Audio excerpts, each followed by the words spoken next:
O aking bayan na puno ng likas na yaman, bakit ngayon ay nagbago ang iyong katayuan?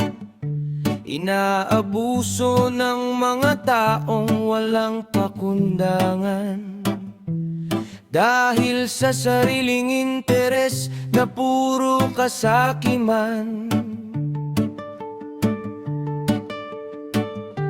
Ang ating gobyerno na nabalot ng kasamaan,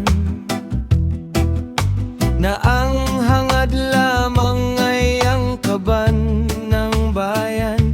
Laging iniisip ang sariling bulsa at kapakanan. Takot sa Diyos ay nawala na ng lubusan. Kailan pa ba muling makakatulog ng payapa at malamnan ng kumakalam na sikmura, habang ang iilan sa kaban ng bayan nagtatamasa, hirap ng mamamayan, ang sukli ay kahirapan. Pilipinas kong mahal, nasaan na ang kalayaan?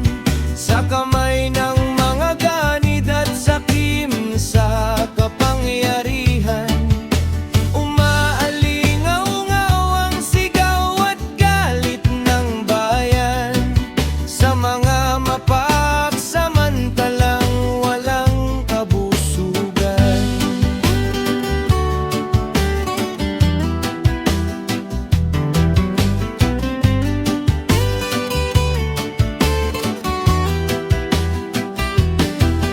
Pilipinas kong mahal, nasaan na ang kalayaan? Sa kamay ng mga ganid at sakim sa kapangyarihan, umaalingaw-ngaw ang sigaw at galit ng bayan, sa mga mapagsamantalang walang kabusugan.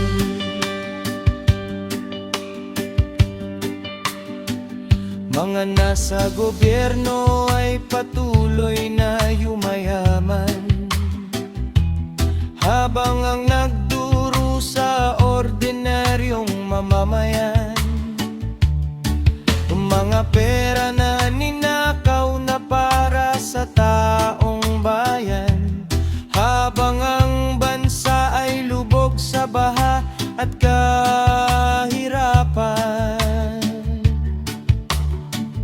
Kailan pa ba muling makakatulog ng payapa at malamnan ng kumakalam na sikmura, habang ang iilan sa kaban ng bayan nagtatamasa, hirap ng mamamayan, ang sukli ay kahirapan. Pilipinas kong mahal, nasaan na ang kalayaan? Sa kamay ng mga ganid at sakim